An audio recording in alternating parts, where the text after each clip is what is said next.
Well, we're back again with yet another No Fluff analysis, and this time we're going to be talking about the new Caged Desire Part 1 Summon Showcase, running from the 31st of January to the 6th of February UTC.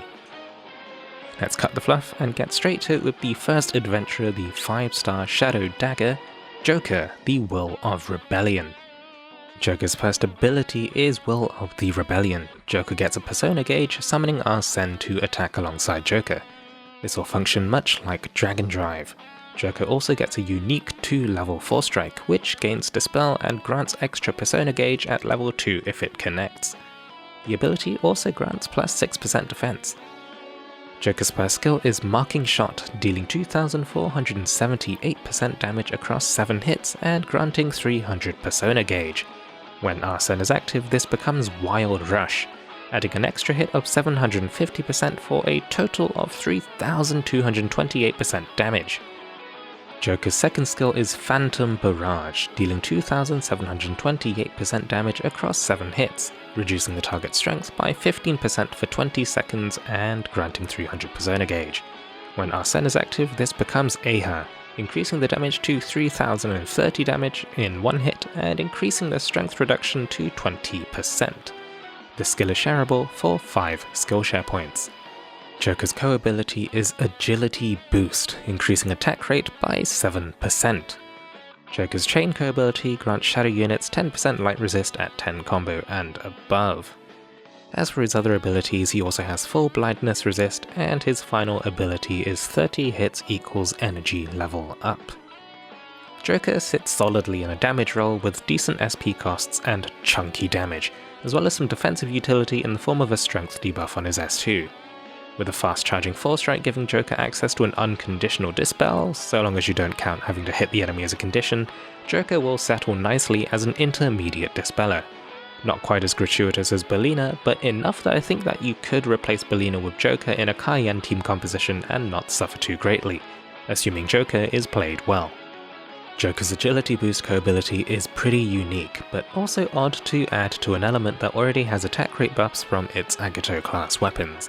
Nonetheless, it wraps extra damage and skill haste into a neat package, so it'll be useful for DPS and support units alike. My one worry is that Joker has fairly lengthy animation lock on his skills, so you'll have to be mindful of your casts. Overall, Joker seems to bring just the right balance of utility and damage, and he should be welcome in practically any relevant content. Next up on the Summon Showcase is the 5-star Wind Sword Mona, the Feline Guide. Mona's first ability is Guiding Feline. Unsurprisingly, Mona also gets a persona gauge and summons Zorro. Zorro will attack and restore hit points to all teammates when Mona attacks. Mona also gets a unique 4-strike, granting a 20% persona gauge fill rate buff for 30 seconds, which gets disabled when Zorro is active. Furthermore, standard attacks and 4-strikes will fill the persona gauge when Zorro is not summoned.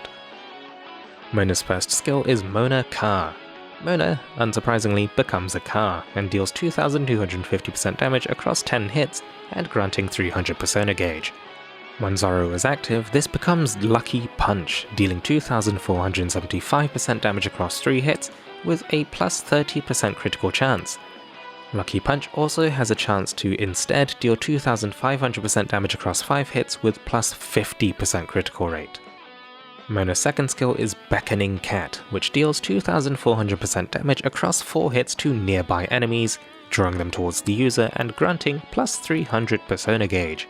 When Zorro is active, this becomes Garula, gaining range and dealing 3,000% damage across 5 hits.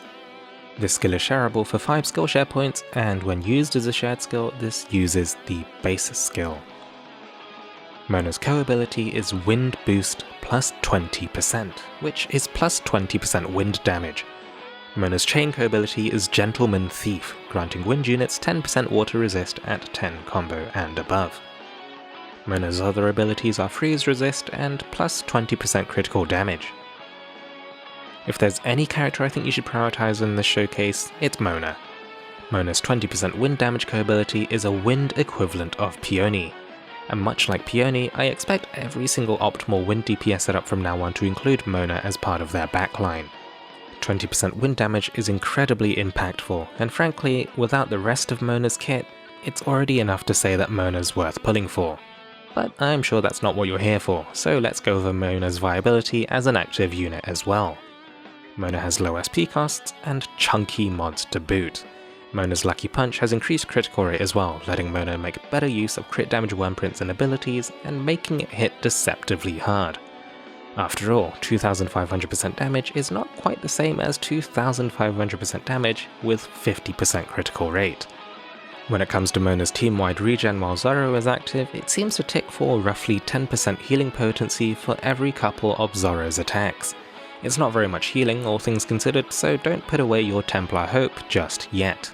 A big thanks to Tiltalis on the No Fluff Club community Discord for helping me with testing. Overall, Mona brings quick charging substantial hits on his skills. There's not much team utility though, so Cielo teams will still need a source of dispel and healing. Not a must-have frontline unit, but the value of Mona's co-ability is hard to pass up. And finally on this showcase we have the Dragon added? The 5-star Shadow Dragon Arsène, the Pillager of Twilight. Arsène's skill is Maega, dealing 2540% damage and not doing much else. Arsène's first ability is Attack Master plus 90%, which grants 90% skill damage. Arsène's second ability is Curse Amp plus 90%, which grants shadow units 90% skill damage, and for the event also changes things to Persona Element Curse. In general situations, Arsène is a slight upgrade over Shinobi, but not quite as powerful as Cat Shi. Even though their skill damage abilities seem very similar, Cat Shi's skill damage exists in the buff bracket, whereas Arsène's skill damage is an ability. This means that it's additive with wordprint bonuses, whereas Cat Shi's buff is multiplicative. However, Arsène will be an upgrade over Cat Shi for both Gala Alex and Bellina, who both struggle to maintain Cat Shi's combo requirements. On the other hand, Arsène is probably a bad pick for the Legend Cayenne fight. A lack of strength bonuses means that your damage will falter against the overdrive shred required for the Berserk phase. However, Arsène's elementless skill damage ability also means that he's fairly decent for newer players who will likely lack the top tier dragons for all elements, so he could be worthwhile for newer players to pick up for a versatile dragon option. As for the showcase as a whole, overall I think Mona's probably the star of the showcase, with his wind damage co-ability quickly cementing a place for him in the meta for the foreseeable future. Joker brings a versatile kit, bringing easily accessible and spammable dispel utility alongside chunky mods, and Arsène offers a unique take on shadow skill damage dragons, as well as a very versatile option for new players joining Dragalia Lost due to his elementless bonuses. If I were to be pragmatic, I'd prioritize Mona on this banner as I don't really foresee Panther in the Part 2 banner making a particularly big impact with what we know at the moment. But note that there are free 10 pulls for the duration of this banner. Those of you with some patience will benefit from riding out the free 10 pulls before investing your own hard-earned currency. As for myself, well, you know how I do things. If it's limited, I'm in. I'll be streaming tonight at 9:30 PM GMT on Twitch, so feel free to pop in to watch Summons live and hopefully see the new units in action.